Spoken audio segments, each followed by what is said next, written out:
Profe. Adelante, Eduardo. Ya comparto con ustedes.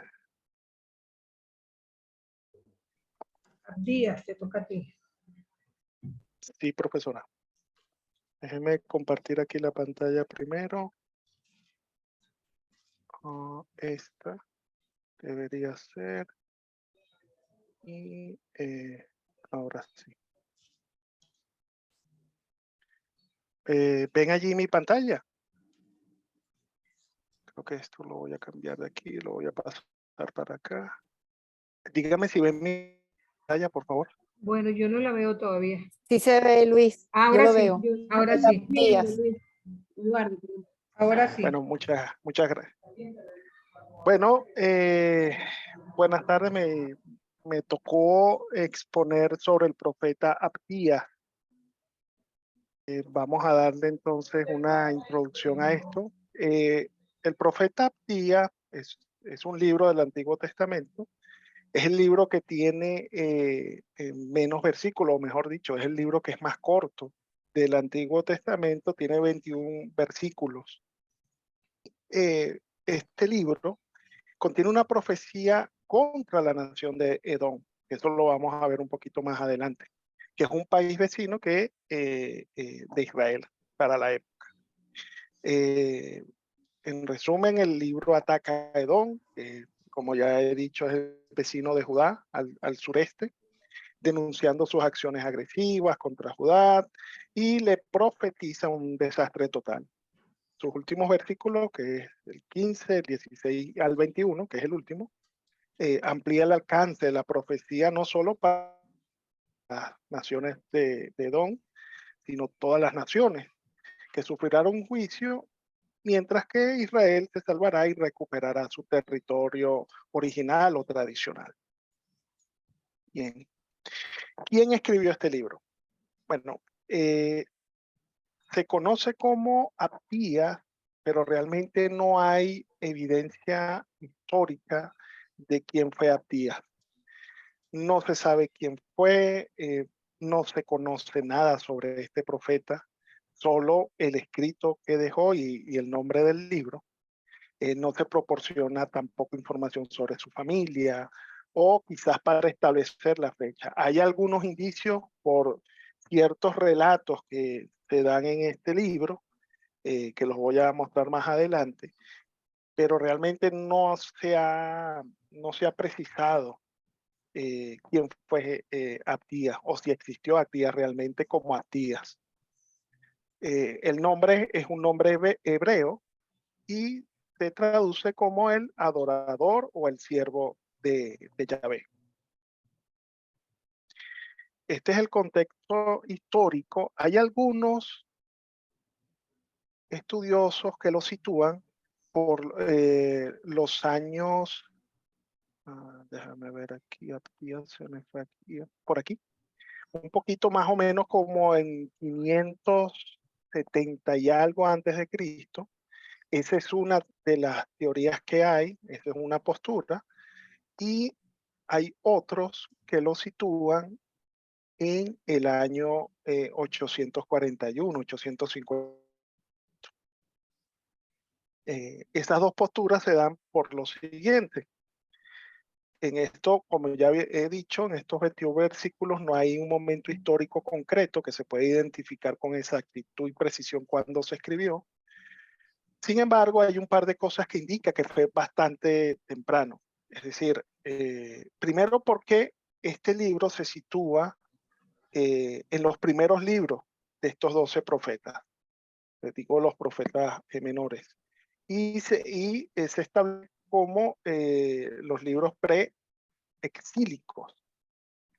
La gente, como había dicho anteriormente, lo sitúa aproximadamente 850 a.C., durante la época del ministerio de Eliseo, y otros, como dije, en el año 586. Abdías, y por aquí hay una tendencia, digamos, mayor a esta fecha, 850. Abdías no habla de una destrucción total, sino de una destrucción parcial que sufre Israel. Es probable que esa fecha sea anterior a la 586 a.C., cuando se produce el asalto de los filisteos que invaden a Judá y a Jerusalén. Pero no fue una época de destrucción total. Esto hace pensar que el libro fue escrito aproximadamente en esta fecha.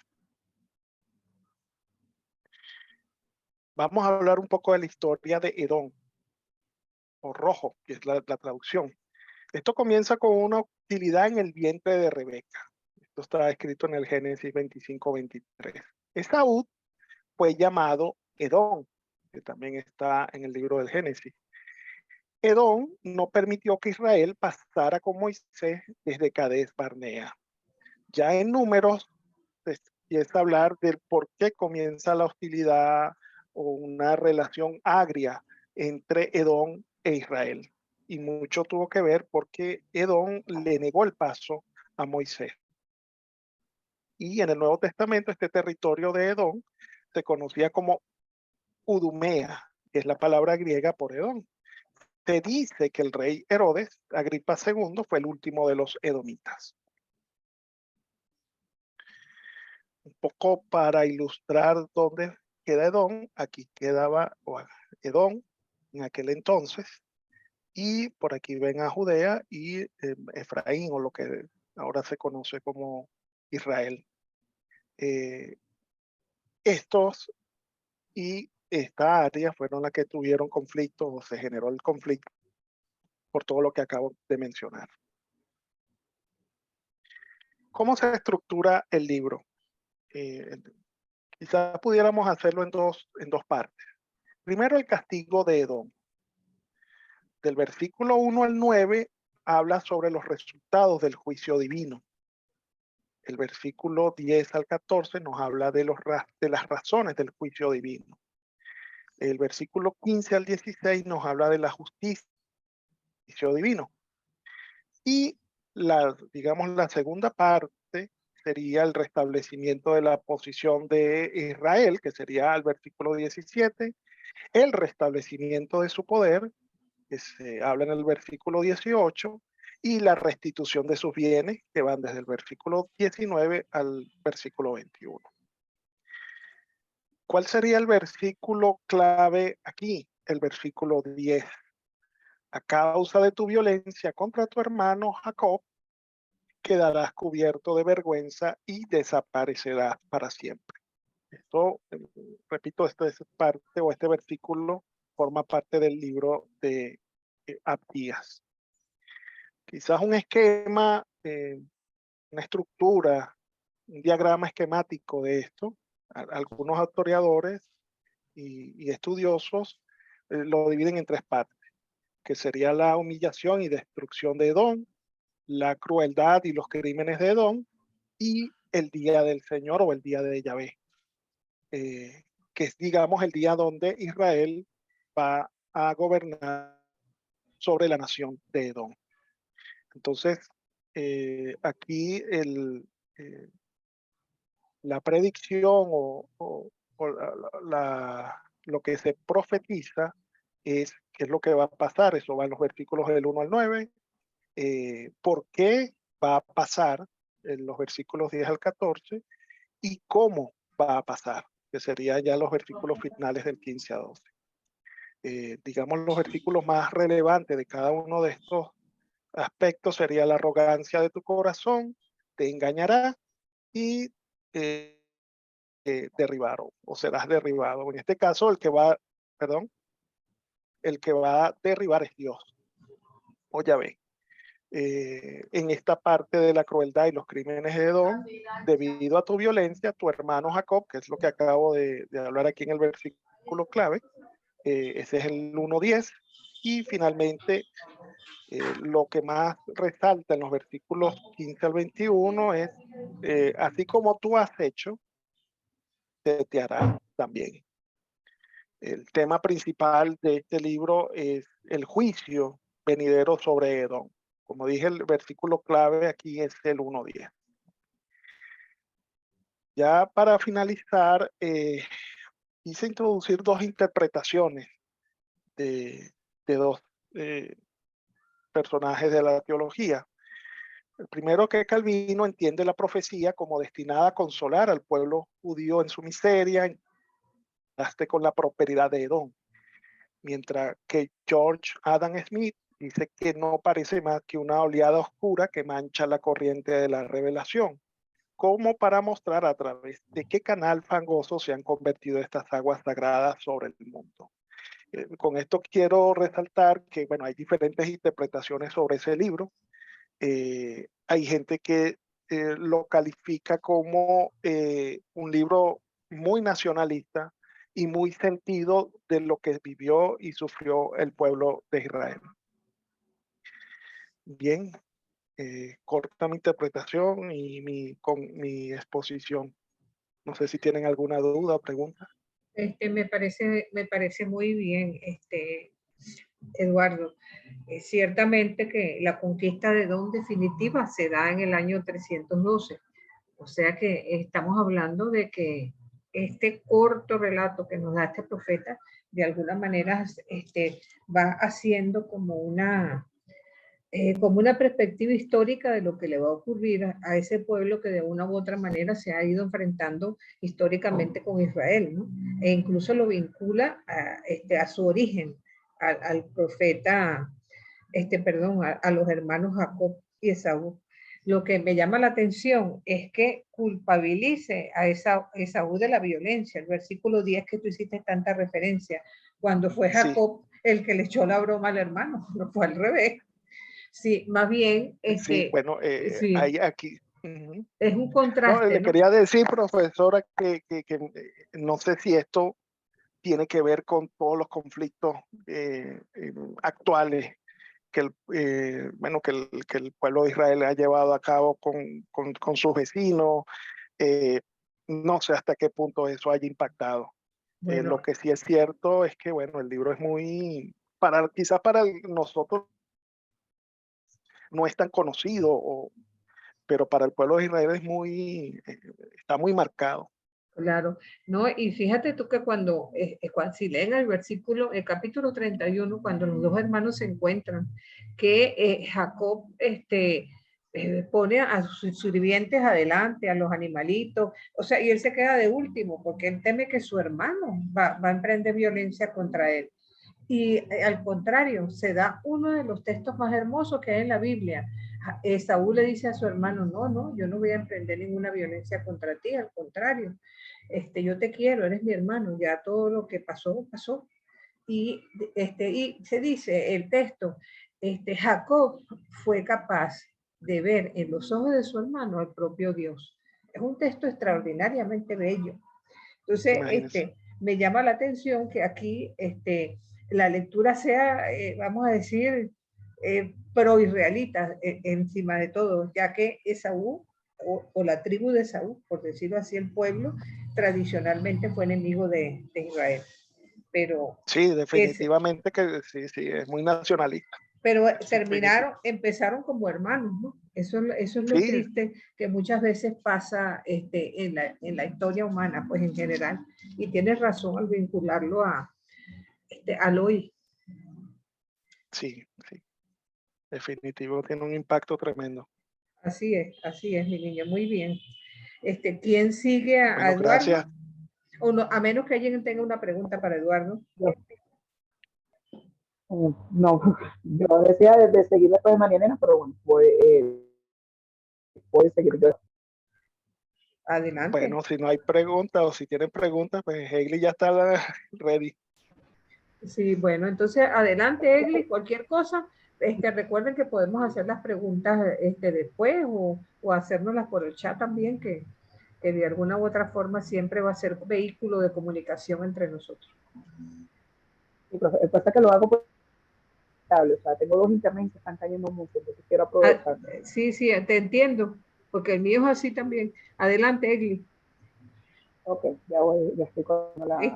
Quita tu presentación, Eduardo, para que Egli pueda acceder. Ya.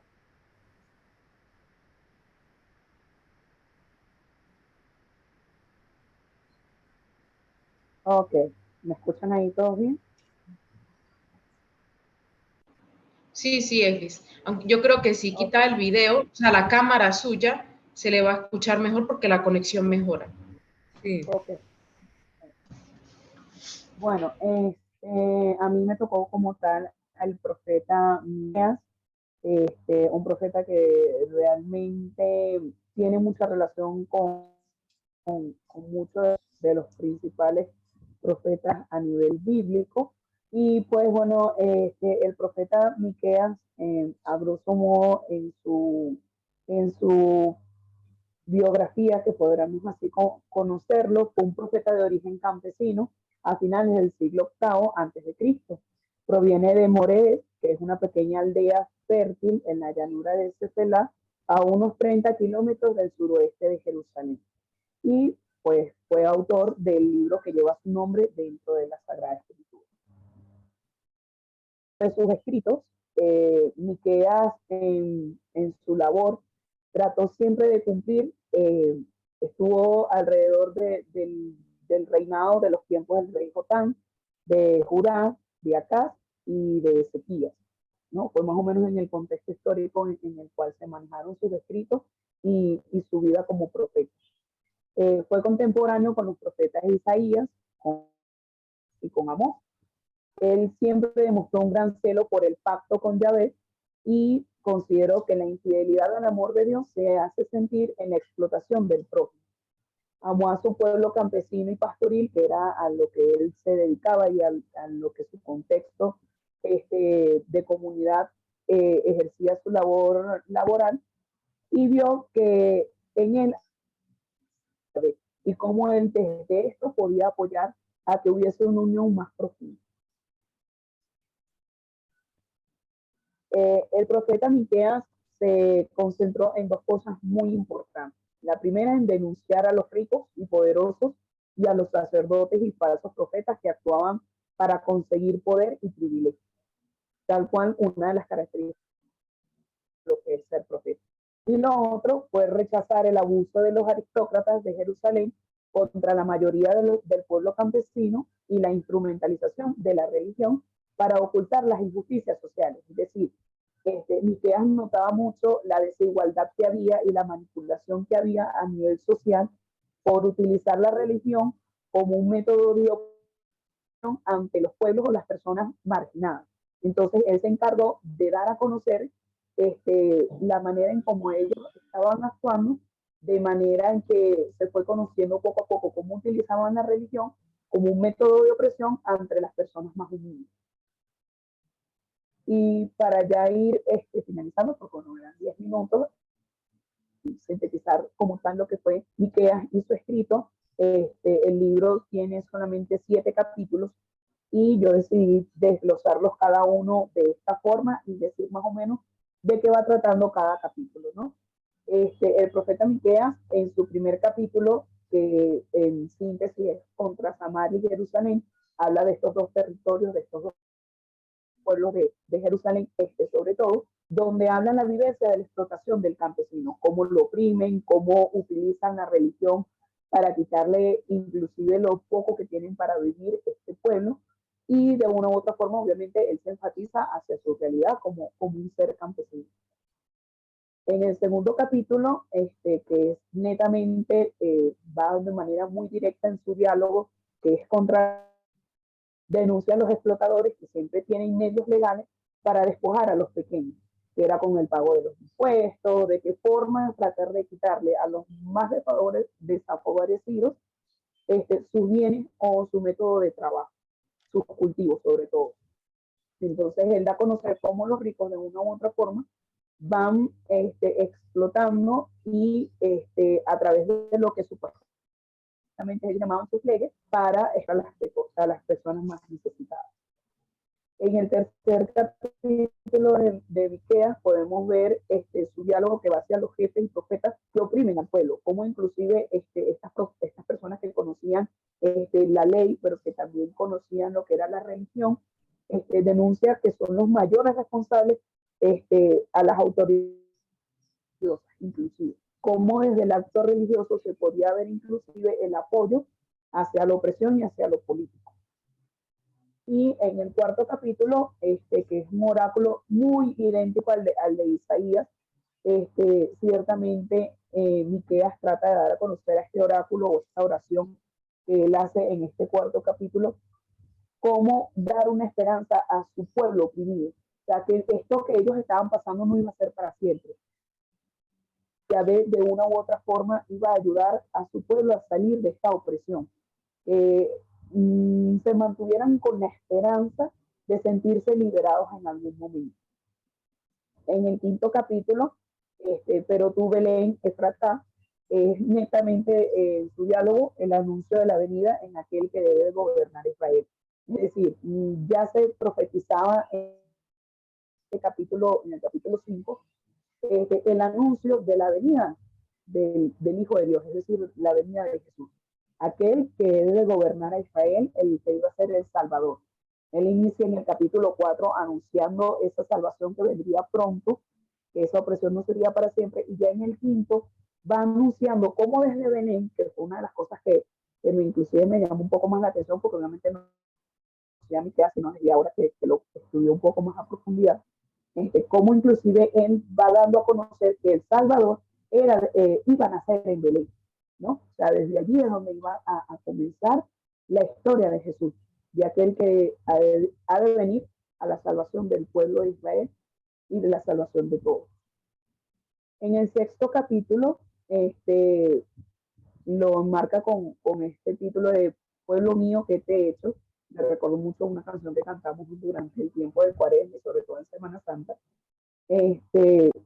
Miqueas, en su diálogo, plantea que Dios pide un cambio interior y profundo frente a él y frente al prójimo. O sea, cómo nosotros podemos tener un proceso de conversión ante el Señor y que ese proceso de conversión no va en lo superficial, en lo físico o en simplemente decir, bueno, yo ayuno, yo voy a misa, por ponerlo en un contexto más actual, o doy el diezmo o pago mi parte del diezmo que era en la época en la que se marcaba Miqueas, sino que el cambio, la transformación ante Dios tiene que ser de una manera interior y que tiene que llegar al corazón, ¿no? Como la reparación del ser humano tiene que ser inclusive más comprometida. Y que esa transformación también tiene que verse frente al prójimo, es decir, a mi próximo, a mi hermano, al más cercano. No es solamente tener una figura ante Dios y tratar mal al hermano, que es una de las cosas que enfatiza mucho Miqueas. Y ya en el último capítulo, Miqueas empezó escrito en un poema, en el tiempo del destierro, Jerusalén se levantará. Y ciertamente este último capítulo es como un salmo de esperanza, añadido más tarde en tiempo del destierro. Es decir, este último capítulo del libro de Miqueas, netamente no fue algo escrito textualmente por él, sino que estudiando un poco y sabiendo de dónde venía este último capítulo, se añadió tiempo más tarde, cuando ocurrió el momento del destierro en Jerusalén y en Israel. Y que ciertamente allí se verá la acción de cómo Jesús a través de Jerusalén se levantará la salvación. Entonces, termina todo su escrito con este salmo. Ciertamente fue un profeta que denunció y anunció mucho el reino de Dios y su palabra y defendió siempre a los más desfavorecidos, pero creo que una de las otras cosas no se quedó siempre con lo negativo, sino que siempre dio una palabra de aliento al pueblo y a la sociedad en la cual él estaba enmarcado. Creo que fue un profeta muy de su tiempo, muy arraigado a su sociedad. Creo que inclusive se le podría, y entre las cosas que estoy leyendo de Miqueas, se le da el título de que era un profeta muy socialista por este simple hecho, ¿no? Que defendía las leyes de su pueblo, no de un pueblo que era tratado de manera justa, sino de un pueblo que estaba siendo oprimido, inclusive por las leyes de la religión. Que inclusive me llamó muchísimo la atención. Y bueno, eso es un poco, en manera resumida, lo que es el profeta Miqueas. Espero que lo hayan disfrutado al igual que yo. Y bueno, cualquier cosa está abierta a sus preguntas. Me parece extraordinario este profeta. En el fondo es una crítica a la ciudad, lógico, ¿no? Viniendo de un campesino, ¿no? Porque de alguna manera él culpabiliza al lujo, a la forma como se vive en las ciudades, precisamente a las injusticias y las opresiones de los más pequeños. Y a mí particularmente me marca el versículo 6, donde dice que la gente le toca estar sin zapatos y desnudo, o sea que no solamente se trataba de explotación, se trataba de pobreza extrema. Yo creo que es una realidad que está muy afín a lo que estamos viviendo en nuestros días y es aterradora simplemente. Que alguien tendrá algo que preguntarle a Egli con respecto al querido Miqueas.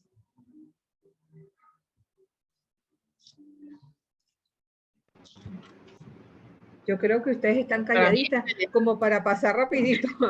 Adelante, María Ángeles, ¿qué vas a preguntar? No, excelente. Gracias, me gustó mucho y bueno, si no hay otra persona que quiera pasar, yo sí quiero pasar. Adelante, pues. Tú sabes que eso es el primero que se asoma.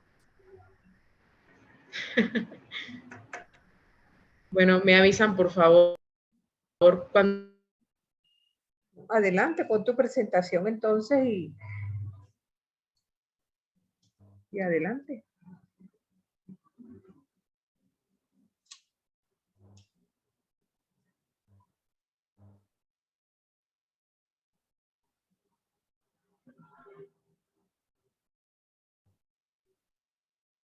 Ya se ve, María Ángeles, se ve perfecto. Bellísimo.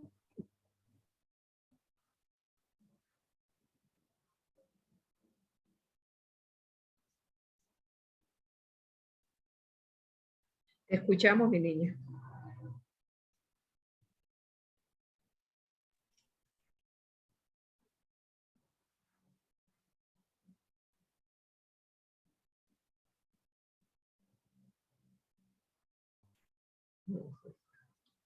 María Ángeles, tienes el micrófono apagado, cualquier cosa, ¿viste? Sí, no se escucha nada, María Ángeles. Ahora sí. Ya ve. Qué pena. Parece que cuando comparto la pantalla no puedo abrir el micrófono. Pero deja el micrófono aquí abierto para compartir pantalla. Exacto. ¿Cómo? De repente, Sí, lo tengo, en este momento lo tengo abierto. Al darle compartir pantalla, se me quita. Bueno, no importa, todos tenemos tu presentación en el WhatsApp, así que lo importante es lo que tienes que decirnos. Exacto, María Ángeles, nos vas contando y pasamos las láminas aquí. Aquí. Exacto. Chévere, gracias. Bueno, entonces voy a colocar aquí las láminas para yo guiarme y hablo.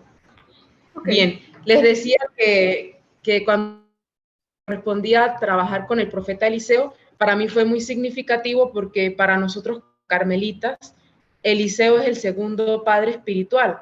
Pero bueno, desde que inicié mi formación siempre nos habíamos enfocado más que todo en Elías. Entonces, bueno, estudiar a Eliseo para mí fue pues muy hermoso. Quise iniciar colocando un poco en contexto Los Reyes, que es un libro histórico y que busca demostrar las consecuencias de negar al Dios verdadero. Primero y segundo de Reyes, en un inicio eran un solo tomo, es decir, un solo libro, pero con la traducción de los 70 fue dividido y esto fue seguido por la versión de la Vulgata. Un poco el contexto de cobertura histórica del libro de los Reyes es que va desde la muerte de David, el año 970 a.C., hasta el exilio de Judá en el siglo VI, en el año 586.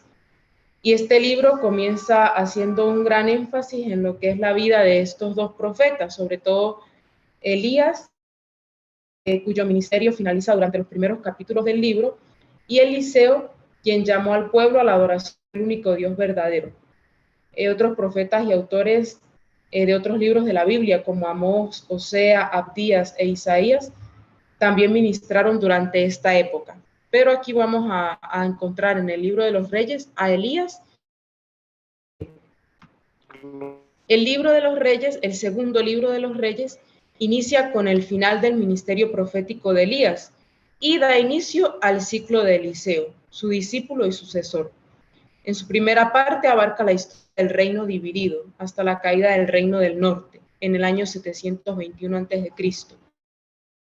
Y la segunda parte es la consigna el resto de la historia del reino de Judá hasta la caída de Jerusalén en el año 586 a.C. La deportación a Babilonia, la migración en masa a Egipto y la transformación de Judá en provincia babilónica con Gedalias como gobernador. Entonces, bueno, iniciar con esto que también me quedaba de Eliseo, ¿no? Si Elías es el profeta que defendió la fe en el Dios verdadero, Eliseo como su heredero espiritual, viviendo esta fe, la expresa en una mayor cantidad de obras. ¿Quién es Eliseo? Bueno, el nombre de Eliseo significa salva, Dios mi salvador. Eliseo era un terrateniente, tenía recursos económicos, a diferencia de Elías.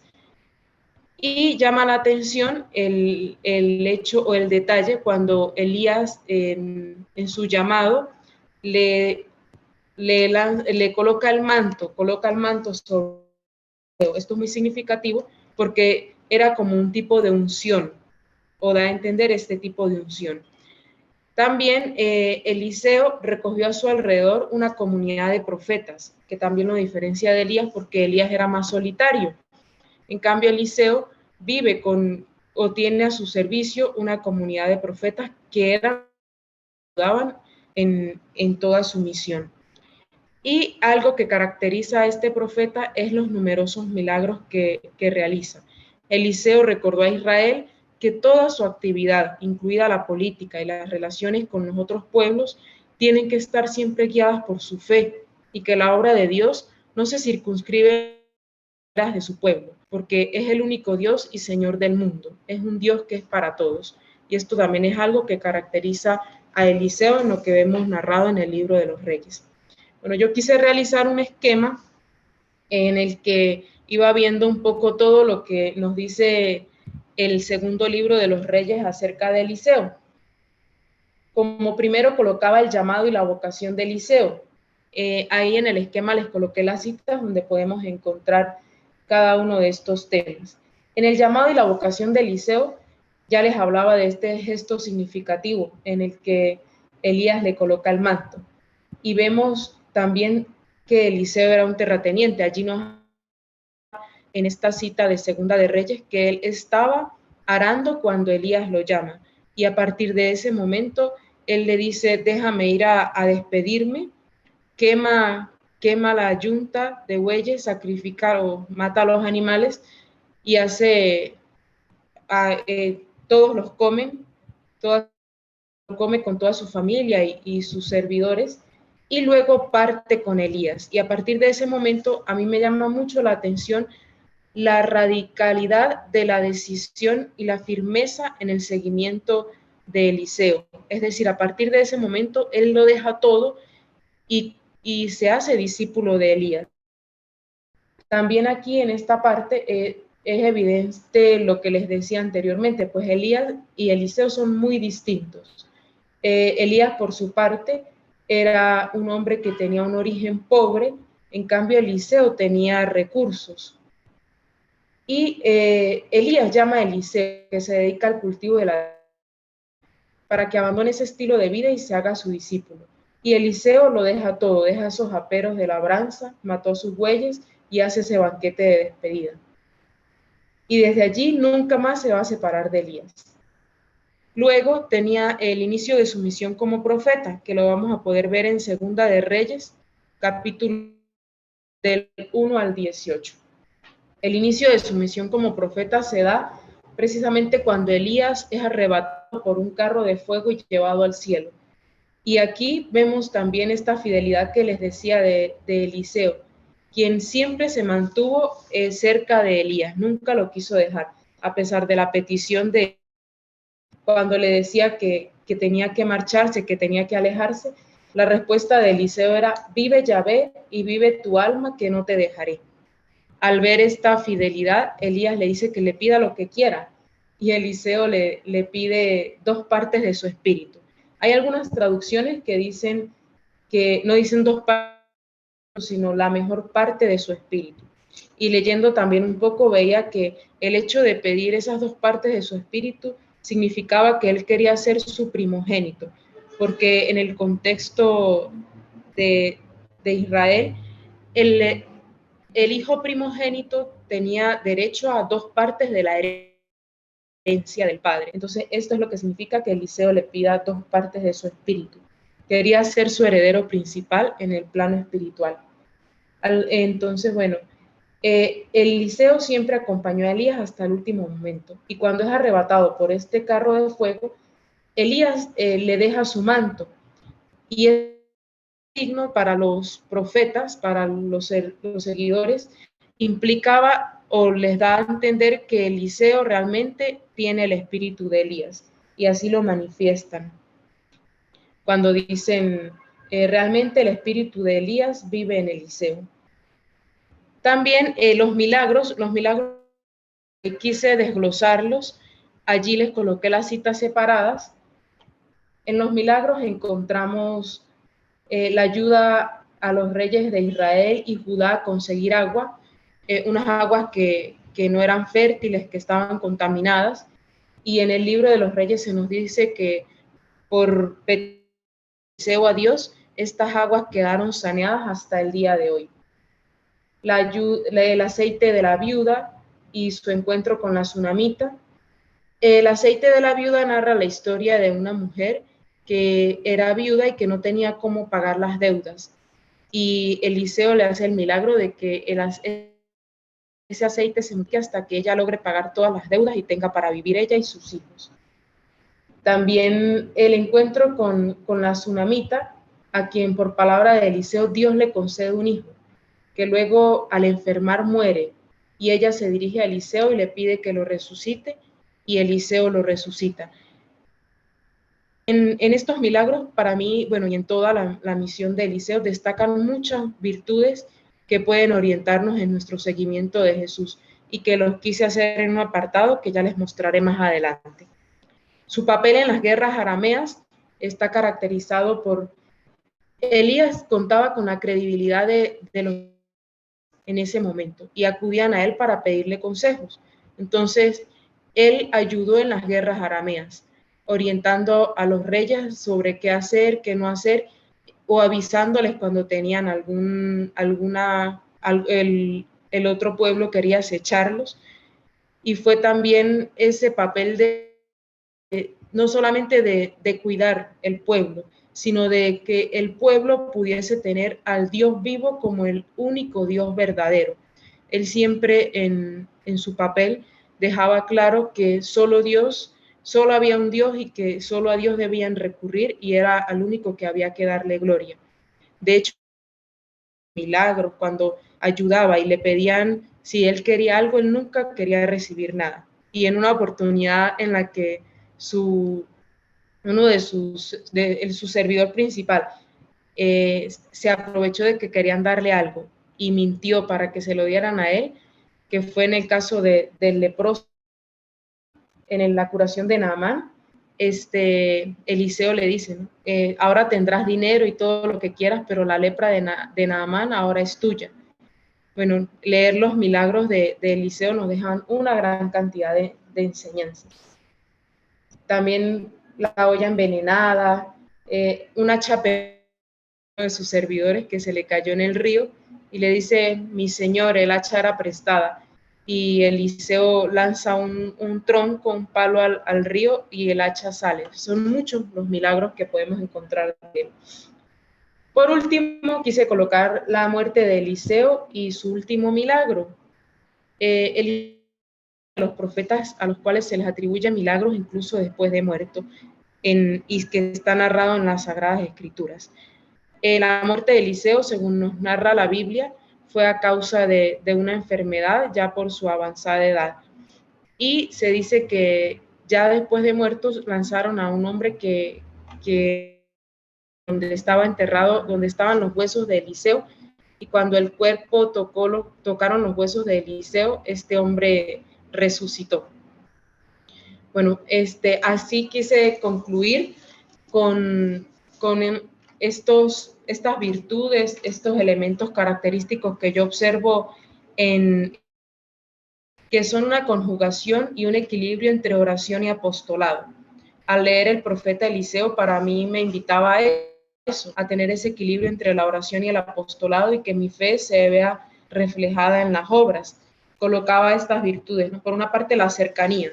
A mí me llamaba mucho la atención cómo en su encuentro con la ellos lo reciben en su casa, la mujer tsunamita y su esposo, en uno de los viajes que hacía Eliseo, y le dan acogida, le preparan un cuarto. Él en agradecimiento les dice que si hay algo que pueda hacer por ellos, y ellos no le dicen que nada. Pero él recuerda que en su primer encuentro, porque eran varias las ocasiones en las que él se quedaba en esta casa, en su primer encuentro la mujer le dijo que si ella hubiese tenido un hijo, desearía que ese hijo hubiese sido como él. Y a pesar de que ellos no le pidieron nada, él tuvo el detalle de recordar lo que esa mujer había dicho y le dijo que tendría un hijo. Bueno, luego cuando lo que les contaba ya anteriormente, que Eliseo acude por petición de esta mujer que viaja para buscarlo, y él acude a sanar a su hijo, y cuando lo encuentra muerto, pues hace una oración en varias oportunidades. El texto sagrado nos dice que colocó sus ojos en sus ojos, su nariz en su nariz. Es como una parte de ese pasarle su espíritu, ese calor para devolverle la vida. La capacidad de escucha. Eliseo fue un hombre, un profeta que siempre estuvo atento a escuchar la voz de Dios y a ver lo que Dios le pedía en medio de la realidad de ese pueblo.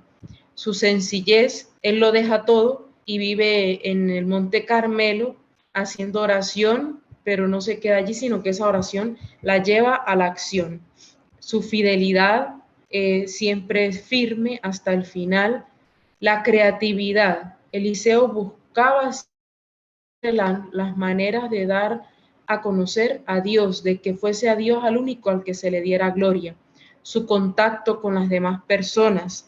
Él siempre estaba allí compartiendo con su pueblo. Era lo que yo veía en medio de tantos milagros, era ver cómo esos milagros eran el fruto de su contacto con esta gente que tanto necesitaba. Y por último colocaba hacer el bien. El profeta Eliseo realmente hizo el bien y anunció, denunció, profetizó, pero sobre todo su vida con su vida nos deja el legado de realmente ser fieles y radicales en el seguimiento a Dios, que podamos anunciar al único Dios verdadero. Bueno, y así concluía mi estudio de este profeta, que, bueno, como les decía en un inicio, pues me gustó muchísimo. Gracias.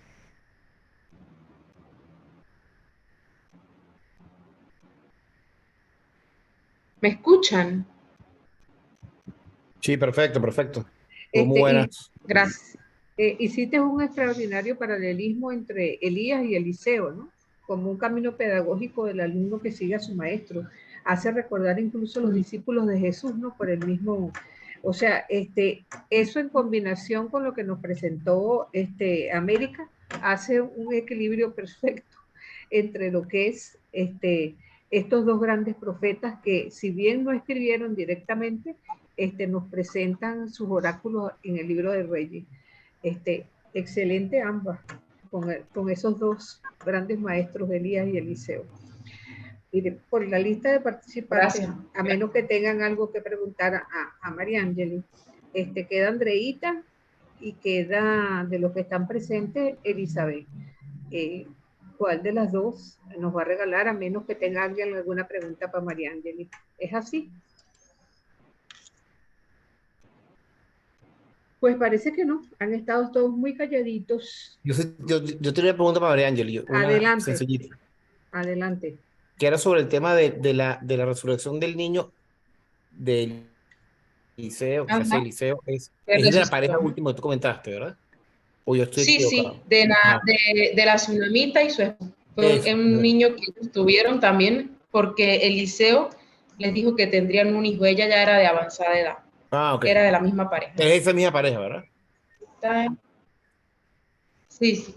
Ok. Gracias, gracias. Ahí yo les coloqué la cita, pero sí es la misma pareja. Mire, y sabe que según el Talmud, los huesos que revivieron al pasar al lado de la tumba de Eliseo, según el Talmud pertenecen al esposo de Yulda, profetisa que sale en el 2 de Reyes 22:14, y que fue la que profetizó pues la caída de Jerusalén en la época de Ezequías, de Josías, perdón. Entonces, es interesante ver cómo la literatura extrabíblica judía también trata de completar o de añadir detalles a estos textos. Entonces, ¿quién Sí, habla? sí. ¿Andreita o Elizabeth? ¿Puedo comenzar yo, profe, sin ningún problema, Andrea González? Ah, está bien, mi corazón. Adelante, Andrea. Déjame compartir la pantalla que está en el celular. Ah, ok.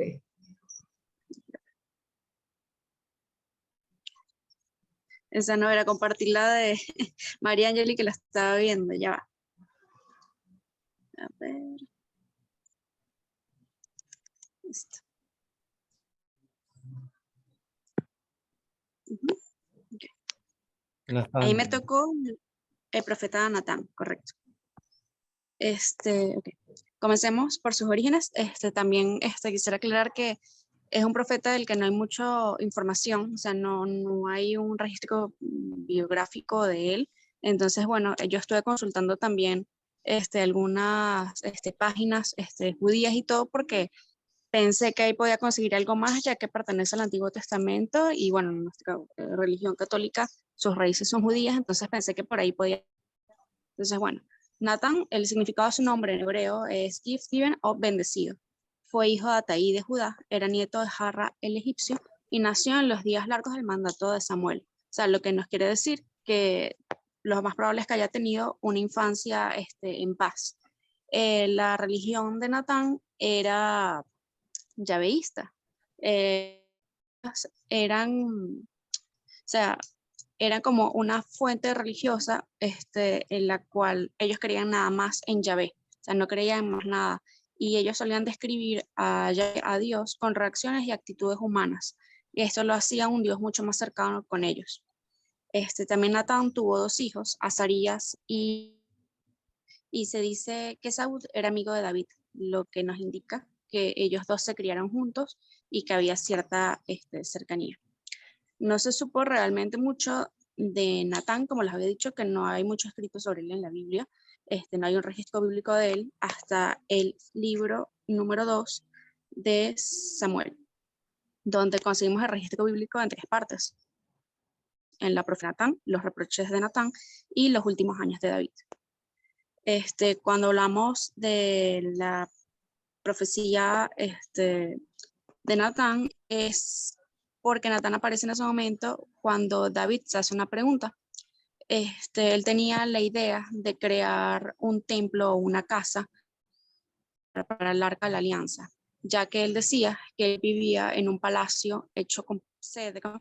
¿Cómo podía ser posible que su Dios estuviera todavía en una tienda y no tuviera un lugar donde la gente pudiera adorarlo? David le preguntó a Natán quién era uno de sus consejeros y le dijo inmediatamente como que es su bendición. Él le dijo textualmente: haz todo lo que estimes conveniente porque Yahvé está contigo. Y fue mucho más tarde, ya en la noche, cuando Natán, mientras estaba dormido, y si nos damos cuenta, muchos relatos de la Biblia, realmente Dios aparecía en sueños a los profetas, porque era en el momento en el que estaban en silencio y enmascarados podían escuchar la voz de Dios. Dios en ese momento le dio un mensaje importante a Natán, y este punto es realmente importante porque él ya deja a Natán de ser un consejero o un profeta de la corte, cuyo papel era realmente decirle al rey lo que él quería escuchar y no lo que el pueblo necesitaba. Y es por ello que es tan importante, porque en ese momento en que Dios habla, ya Natán deja de ser un profeta de la corte o un consejero y pasa a ser un profeta del Señor, el que va a comunicarle realmente todos los mensajes que tiene Dios a David. Entonces, en este primer mensaje que le manda el Señor, que le manda Yahvé, Dios, a David, es que le advierte, le dice que él no debe o una casa con paredes de cedro. La Biblia lo tomamos y podemos ver que él dice, tú me has de edificar una casa en que yo more. Ciertamente no he habitado en casas en el día en que saca a los hijos de Israel de Egipto hasta hoy, sino que he andado en tienda y tabernáculo. También añade más adelante, y cuando tus días sean cumplidos y padres, yo levantaré después de ti a uno de tu linaje, el cual procederá a tus entrañas y afirmaré su reino. Él edificará casa a mi nombre y yo afirmaré para siempre el trono de su reino. Yo lo interpreté también y lo pude ver en las explicaciones de la Biblia abajo, y lo sentí así también, de que quizás en esa época no lo entendían, pero más adelante, ahorita que nosotros podemos ver todo en retrospectiva, que Dios le estaba dando el mensaje y estaba hablando ya de la venida de Jesucristo, porque él realmente viene del linaje de David. Él va a realizar perfectamente todo lo que se le dijo a David. Será el pastor que va a reunir a las ovejas dispersas, le va a dar la paz a su pueblo y levantará de entre la gente cañas del linaje de David, quien construirá su casa y cuyo reino no tendrá fin, porque recordemos que Jesús, de que puedan derrumbar el templo y en 3 días volvería a construirlo, porque estamos hablando que Él es nuestro templo y Él es nuestra iglesia, y donde está realmente Dios, y el reino, como sabemos, no tendrá fin y está por los siglos de los siglos. Bueno, en el segundo pasaje bíblico tenemos de gran importancia, y tenemos que irnos también a 2 capítulos de Samuel, desde el capítulo 11 hasta el 12, donde vemos el adulterio de David. Y es importante entenderlo antes de hablar de los reproches de Natán, ya que Dios le había dado, Yahvé le había dado muchísimos beneficios y muchísimas bendiciones a David. Y se dejó tentar. O sea, podríamos ver que a veces no solo los elegidos de Dios y que están siempre con Dios pueden ser también tentados, y ellos pueden llegar a caer también.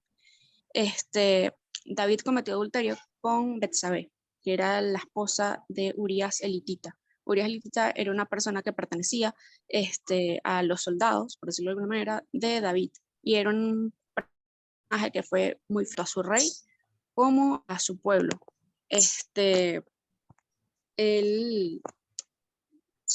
Urías venía de una misión y, no, perdón, me adelanté. David una vez vio a Betsabé que se estaba bañando y preguntó por ella. ¿Quién es ella? Y dijeron, ella es Betsabé, la esposa de Urías elitita. A esto él la mandó a llamar y estuvo con Betsabé. Tuvo relaciones con Betsabé, y resulta que al tiempo Betsabé le mandó a decir al rey David, estoy embarazada. El rey David, la única manera que pensó que podía manejar esto era decirle a Urías que regresaba a una misión, pues ya tienes permiso de lavarte los pies e ir a tu casa. O sea, para los judíos es sumamente importante, ellos se necesitaban lavar los pies antes de entrar las manos, como una manera como de purificarse antes de entrar a su hogar. Urías, como era leal a su grupo, a su gente, él le dijo que él simplemente no podía hacer eso, porque si sus compañeros, sus jefes y el arca de la alianza estaban durmiendo en una tienda mientras seguían como en misión, ¿cómo él iba a poder ir a su casa y acostarse con su mujer? Entonces, Urías prefirió acampar. Al David enterarse de esto, mandó a llamar a Urías en un último intento realmente de poder empujarlo a su casa, porque él creía que, claro, si lo envió a su casa, Urías va a estar con su esposa y así no tendrían que saber que hubo una infidelidad, de que cometió adulterio y de que su esposa Betsabé está casada de otra persona. Urías aceptó comer con el rey David y se emborrachó, pero él no fue a su casa y se quedó durmiendo con los sirvientes de David. Lo último que hizo David, que fue algo que también lo marcó completamente y que tiene que ver, fue algo que hizo con premeditación y alevosía, fue que se comunicó generales y le dijo que llamara a Urías y lo pusieran al frente de la batalla donde corriera más peligro, para que así Urías pudiera morir. Al Urías morir, Betsabé guardó luto, y después el rey David procedió a casarse con ella y a poder tener a su hijo con toda la tranquilidad del mundo. Obviamente no se escapaba de los ojos de Dios, y aquí es cuando entramos en los reproches de Natán. El Señor le dijo a Natán en sueños que le diera este mensaje a David. Y parte de ese mensaje, el que aparece aquí en la lámina, que dice, te consagré como rey de Israel, te libré de las manos de Saúl, te di la casa de tu señor y te di las mujeres de tu señor, te di la casa de Israel y de Judá, y por si esto fuera poco, habría hecho mucho más por ti. ¿Por qué pues despreciaste las palabras de Yahvé? En ese momento el rey David se sintió sumamente dolido porque también Natán había hecho una parábola. Él decía que había un hombre que era pobre y un hombre que era rico, y el hombre pobre tenía una sola oveja, mientras que el hombre rico tenía muchísimas ovejas. El hombre rico decidió en una reunión de él agarrar a la oveja del hombre pobre y disfrutarla con sus invitados. El rey David respondió sumamente molesto porque decía que eso era injusto y que lo que debía hacer este hombre rico era devolverle 4 veces más de lo que le había quitado al hombre pobre. En ese momento es cuando Natán comienza con esto que les acabo de decir, con este texto, y le dice, ese hombre eres tú, y le da el mensaje de Yahvé. El rey David se siente culpable obviamente por todo lo que ha hecho, y Yahvé también le dice que ahora caerá sobre él, obviamente, una desgracia que tendrá que pasar y unas vergüenzas que tendrá que pasar en vida y que las verá todo el mundo. Es por ello que el primogénito de Betsabé y del rey David muere. La misericordia de Dios es muy grande y mira también nuestros corazones profundamente arrepentidos. Él igualmente le da la oportunidad a Betsabé de tener un nuevo hijo con el rey David, al cual van a llamar Salomón, y el cual va a ser el próximo rey de Israel. Además de que iba a ser amado por Dios, y Dios también más adelante se le iba a aparecer en sueños y le iba a decir que iba a ofrecer. Y bueno, Salomón, como sabemos, pidió sabiduría y poder discernir entre el bien y el mal. El último registro bíblico en donde podemos ver a Natán fue los últimos años de David. Se lo vemos en el Primero de Reyes, y es una advertencia que le hace Natán a Betsabé, ya que uno de los hijos, el primer hijo de el rey, va a apoderar del trono, porque su padre, que el rey David, estaba enfermo, pero lo estaba haciendo a espaldas del rey David, ya estaba celebrando algo que ni siquiera había ocurrido realmente. Al Natán enterarse de eso, de que a él no lo habían invitado ni a Betsabé, ni a Salomón, ni a los más fieles del rey David, les dijo, sintió que obviamente ellos estaban en peligro, y le dio esa advertencia a Betsabé. ¿No sabes que tenemos nuevo rey, Adonías, hijo de Hagit? Y David, nuestro señor, no tiene idea de esto. Ahora te doy un consejo, si quieres salvar tu cabeza y la de tu hijo Salomón. Entonces, en ese momento, él le dijo unas palabras que le debía decir al rey David, donde Betsabé le iba a advertir de lo que estaba haciendo su hijo Adonías, y de donde ella le al rey David que por favor colocara a su hijo Salomón como el próximo rey. El rey David accedió a esto, y bueno, la última vez que se vio se habló sobre el profeta Natán, fue precisamente en la coronación del rey Salomón. Un dato curioso que conseguí sobre el profeta Natán es que escribió diferentes crónicas y también un libro conocido como Natán, pero estos libros se perdieron hace muchos años y son parte de los libros perdidos de la Tanaj. La Tanaj es como una serie de... también es conocido como el Mikra, y es un conjunto de 24 libros sagrados canónicos del judaísmo. Lo busqué por ahí porque, como les dije inicialmente, pensé que ahí podía conseguir del profeta Natán, y bueno, me pareció curioso que escribió tantas crónicas que parece que también inspiraron a la escritura de las crónicas que tenemos actualmente hoy en la Biblia. Y bueno, debió haber tenido un contenido muy enriquecedor, pero bueno, lastimosamente está perdido. El resumen, aquí que lo coloco, y Natán anticipa la llegada de Jesucristo. Lo que pasa es que nosotros lo veíamos quizás, o ellos lo verían en ese momento quizás como algo material o terrenal, o como un gran templo que se edificaría, que iba a ser de pared y todo, y resulta que no. El gran templo era nuestro Señor Jesucristo, el Hijo de Dios y descendiente de la línea de David. También me parece importante recalcar que el profeta Natán día de Dios cuando estamos arrepentidos completamente de corazón. Dios perdonó a David por su pecado y permitió que Betsabé tuviera otro hijo, que fue Salomón, y al cual quiso muchísimo. Igualmente le concedió muchos favores después, porque Dios mantuvo una de las promesas que le hizo David en su momento, de que igualmente iba a bendecir a toda su línea genealógica. Y bueno, gracias. Quisiera cerrar también con esto que conseguí, y dice, un profeta circunstancias las ilumina y las transforma con la luz del Señor que anida en el London de su alma. Ya que en esa época, para cerrar lo último, había esos profetas que yo les estaba diciendo al principio, los profetas de la corte, siempre querían decir era lo que el rey quería escuchar y dejaban a un lado lo que de verdad quería el pueblo y lo que Dios quería comunicarles a ellos. Entonces, bueno, yo creo que lo más importante de este profeta es que se convirtió en la conciencia de David.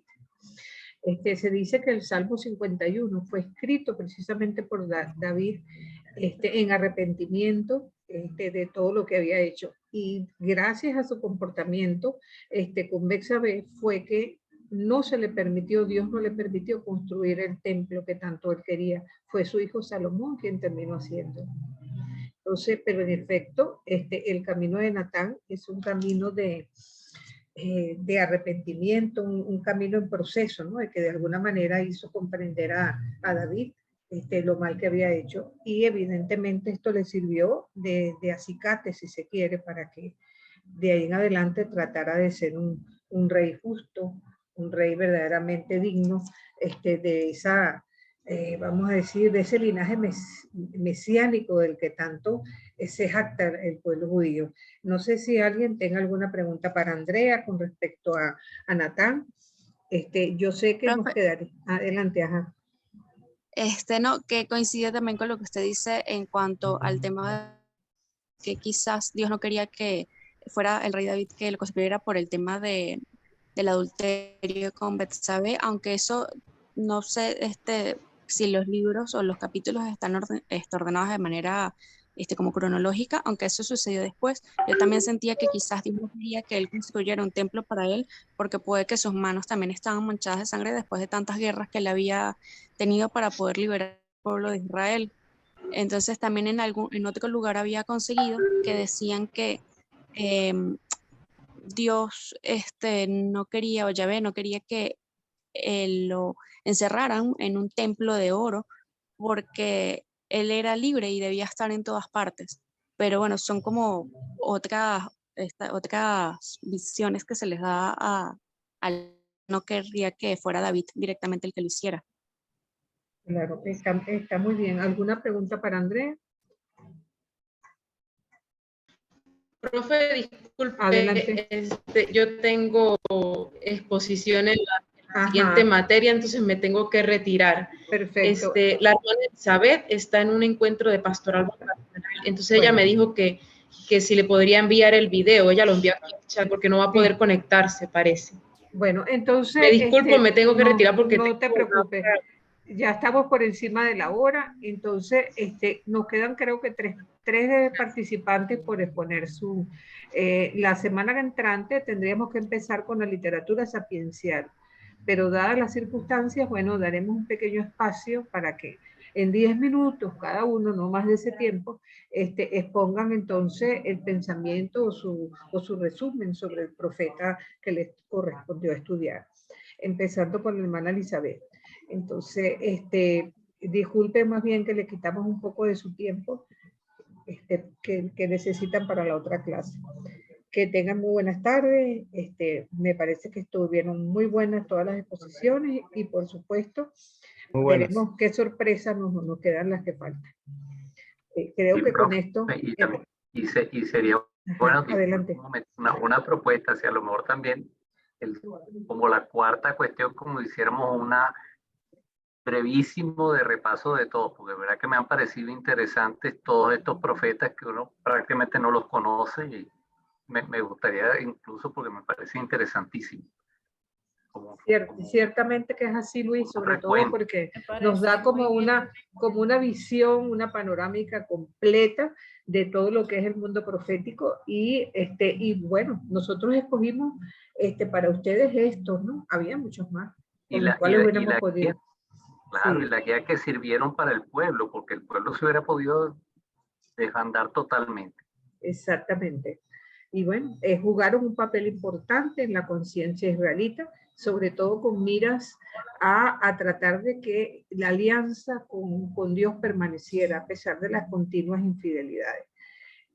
yo creo que eso también es un mensaje y una interpelación para cada uno de nosotros, que también hemos traicionado esa alianza que desde nuestro bautismo emprendimos en esta tarea cristiana y que a veces como que damos un pasito hacia atrás.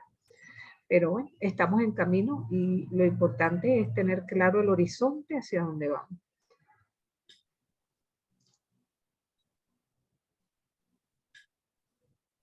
Feliz tarde entonces, por aquí ya están unos cuantos diciendo que tienen que irse a otra clase. Sí, Gracias a todos y feliz tarde. Hasta luego. Sí, señor, Dios les bendiga y nos vemos el próximo martes, Dios mediante.